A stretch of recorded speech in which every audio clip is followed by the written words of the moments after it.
여러분 안녕하십니까? 우려가 빠르게 현실이 됐습니다. 생활 속 거리두기 사흘 만에 집단 감염이 확인됐습니다. 지난 1일 금요일 밤 서울 이태원의 클럽과 주점 여러 곳을 방문한 20대 A씨가 확진 판정을 받은 이후 오늘 같은 직장에서 1명, 또 클럽에서 접촉한 12명이 추가로 확진됐습니다. 그날 이른바 불타는 금요일 밤 이태원 클럽의 내부는 마스크를 쓰지 않은 이들로 가득했습니다. 먼저 조희영 기자가 보도합니다. 경기도 성남시 분당구의 한 IT 회사. 점심시간이지만 17층짜리 건물에 드나드는 사람은 찾아볼 수 없고 사내 어린이집도 문을 닫았습니다. 이태원 클럽 확진자인 20대 직원 A씨에 이어 A씨와 같은 층을 쓰던 직장 동료 1명이 신종 코로나19 감염자로 확인됐습니다. 사측은 두 번째 확진자가 발생하자 회사 전체를 폐쇄하고 필수 인력을 제외한 나머지 인원 1,500명에 대해 재택근무 지시를 내렸습니다. 첫 환자 A씨를 포함해 현재까지 파악된 이태원 클럽 관련 확진자는 15명. A씨와 함께 지난 1일 밤부터 2일 새벽 이태원의 클럽을 함께 방문한 경기도 안양 거주자에 이어 직장 동료 등 13명이 추가 확진 판정을 받았습니다. 이 가운데 한국 군인 1명과 성남시 의료원 간호사, 프랑스인 2명과 미국인 등 외국인 3명도 포함됐습니다. 방역당국은 환기가 잘 안 되는 밀폐시설에서 밀접한 접촉이 일어나면서 추가 감염이 많았던 것으로 보고 있습니다. 출입 명단을 토대로 파악된 클럽 이용객 수는 1,500명이 넘고 대부분은 클럽 안에서 마스크를 쓰지 않은 것으로 조사됐습니다. 5월 2일부터 발병을 했고 발병 초기에 가장 전염력이 높다라는 것은 잘 알려진 사실입니다. 전염 시기가 높은 시기에 시설을 방문을 했고 A씨는 고강도 사회적 거리두기 기간이었던 4월 30일부터 1박 2일간 친구들과 가평 남이섬, 자라섬을 거쳐 강원도 홍천 대명 비발디파크에서 숙박했습니다. 여행에서 돌아온 뒤인 지난 1일 밤부터 다음날 새벽까지는 서울 이태원의 킹클럽과 트렁크, 클럽퀸 등 5곳을 다닌 것으로 파악됐습니다. 방역당국은 A씨가 직접 찾은 장소가 아니어도 같은 기간 이태원에 있는 유흥시설 방문자는 의심 증상이 있으면 검사를 받아줄 것을 요청했습니다. MBC 뉴스 조희영입니다. 클럽 감염자 12명 중에는 현역 하사, 군인도 있습니다. 국방부의 외출 금지령을 어기고 몰래 클럽에 다녀왔다고 합니다. 클럽을 다녀오고 이번 주 계속 출근을 했다는 것도 걱정인데 공교롭게도 군은 오늘부터 전 장병들의 외출 휴가를 재개했습니다. 이남호 기자입니다. 국방부 사이버사령부 소속 하사 1명이 코로나19 확진 판정을 받았습니다. 동선 추적 결과 지난 2일 새벽 용인 확진자가 다녀간 이태원 클럽을 방문했던 걸로 확인됐습니다. 국방부가 군대 내 코로나19 확산을 막기 위해 외출 제한 조치를 내린 시기였는데 이를 어기고 새벽에 몰래 클럽에 갔다 감염된 걸로 추정됩니다.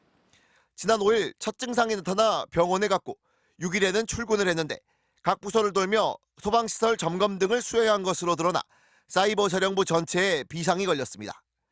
또 확진 하사는 국방부 바로 앞 독신간부 숙소에 거주하고 있는데 여기에는 국방부와 합동참모본부 소속 간부 등도 함께 살고 있어 자칫 군수 내부 집단 감염 사태로 이어질 수 있다는 우려도 나오고 있습니다.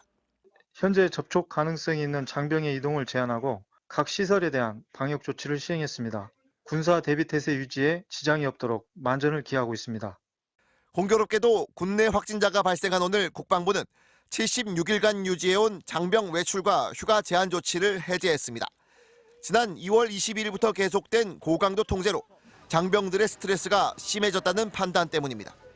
지난 5일 군내 마지막 환자가 퇴원하면서 군대 내 코로나19 환자는 0명이란 자신감도 작용했습니다. 그런데 코로나 제로 선언 사흘 만에 지침 위반으로 인한 코로나 환자가 그것도 군수 내부가 밀집한 국방부 영내에서 발생하면서 군 당국은 곤혹스러워하고 있습니다. 하지만 국방부는 일단 다시 휴가나 외출을 제한할 계획은 없다고 밝혔습니다. MBC 뉴스 이남호입니다. 클럽 감염자 중에는 또 간호사도 있습니다. 코로나19 격리병동에서 일하다 휴가 중에 클럽을 방문했다는데 병원 복귀 이후 의심 증상이 시작된 것으로 드러나 오늘 병원 시설의 일부가 폐쇄됐습니다. 홍희표 기자입니다. 코로나19 국가전담병원인 성남시 의료원입니다. 이 병원 수술실에서 근무하던 26살 남자 간호사도 확진 판정을 받았습니다. 지난달 코로나19 격리병동에서 근무했던 이 간호사는 휴가 기간이었던 지난 2일 새벽 서울 이태원의 클럽을 찾았습니다.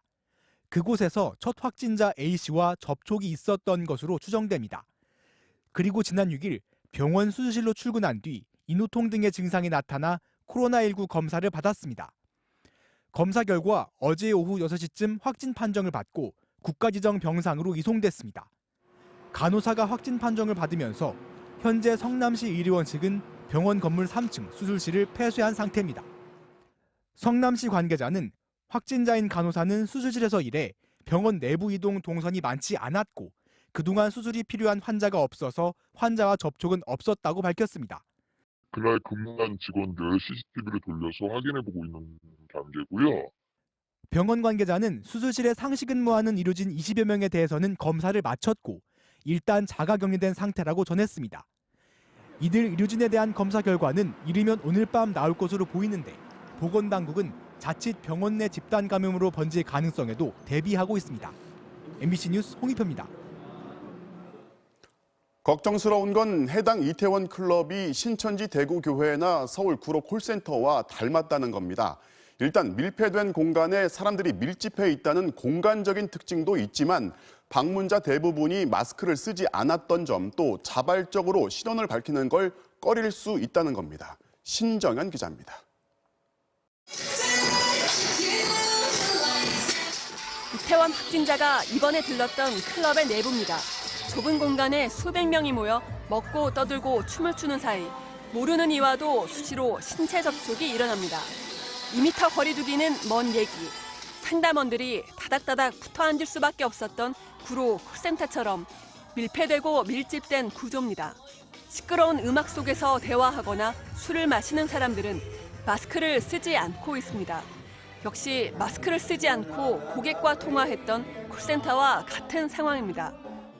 가장 우려했던 환기가 잘 안 되는 밀폐된 시설에 아주 밀집한 접촉에 밀도가 높은 그런 위험한 조건들을 다 가지고 있지 않아요. 이태원 클럽 확진자 A씨도 클럽에 들어오기 전엔 마스크를 쓰고 있었지만 들어와서는 벗은 것으로 확인됐습니다. 창문도 없고 환기도 잘 안 되는 곳에서 공기 중에 떠다니던 침방울이 거친 숨을 내쉬며 춤추는 사람들의 코와 입, 눈으로 유입됐을 가능성이 높습니다. 마스크 없이 신도들끼리 바짝 붙어 종교 행사를 하는 바람에 대규모 집단 감염을 불러온 신천지와도 비슷합니다. 특히 일부 신천지 신도들이 접촉자와 동선을 숨겼던 것처럼 이태원 클럽 출입자들도 출입 명단을 허위로 기재했을 가능성이 있습니다. 클럽 3곳의 명부에 기록된 1,510명이 과연 전부일지 장담할 수 없는 겁니다. 이태원 확진자 A씨가 전염력이 높은 발병 초기에 클럽에 가고 전국 곳곳을 활보한 점도 대구 신천지 31번 환자의 경우를 떠올리게 합니다. 방역당국은 해당 클럽의 카드 내역과 CCTV, GPS까지 가능한 모든 수단을 활용해 최대한 빨리 접촉자들을 가릴 계획입니다. MBC 뉴스 신정현입니다. 생활 속 거리두기를 시작하자마자 집단 감염이 확인되면서 다시 사회적 거리두기로 돌아가야 하는 건지 등교는 예정대로 하는 건지 여러 걱정이 나오고 있습니다. 방역당국은 일단 지금의 단계를 유지하고 이번 주말을 지켜보기로 했습니다. 정동훈 기자입니다. 코로나 조금 잠잠해지나 했는데 끝나지 않는 코로나. 학부모들이 모이는 인터넷 맘카페에는 코로나19의 재확산을 우려하는 글들이 잇따라 올라왔습니다. 다음 주부터 시작되는 등교 개학을 앞둔 학생 학부모들 입장에선 걱정이 앞섭니다. 불안감이 사실 많이 있어서 엄마들도 아마 계약하는 거 미뤄지지 않을까 다들 그런 얘기를 하고 있더라고요. 교육당국은 그러나 등교 수업 일정에는 변함이 없다는 입장입니다. 방역당국도 이태원 클럽 A씨 사건 같은 산발적 감염 위험을 감수하기로 하고 생활 속 거리두기에 들어간 것이라고 밝혔습니다. 당장 이전과 같은 사회적 거리두기로 되돌아가지는 않겠다는 겁니다. 요건 하나만을 놓고 생활 속 거리두기의 현재의 방침을 다시 변경하거나 수정할 가능성은 높지 않습니다. 또 방역 수위 결정은 즉흥적으로 이루어지는 것이 아니라 접촉자 역학조사 결과, 일일 평균 확진자 수, 의료체계가 감당할 수 있는 수준 등을 종합적으로 따져 신중하게 판단할 문제라고 말했습니다. 다만 방역당국은 추가 감염 확산이 대규모로 벌어질 가능성을 배제할 수 없다며 긴장을 늦춰서는 안 된다고 강조했습니다. 느슨해진 방역 수칙 준수에 경각심을 주는 사건이라고 생각합니다. 이번에 발생한 집단 감염이 비단 유흥시설에서만 발생할 수 있는 일은 아닙니다. 특히 생활 속 거리두기 시작 이후 맞는 첫 번째 주말이 시작되는 만큼 더 철저하게 생활 방역 수칙을 지켜달라고 당부했습니다. MBC 뉴스 정동훈입니다.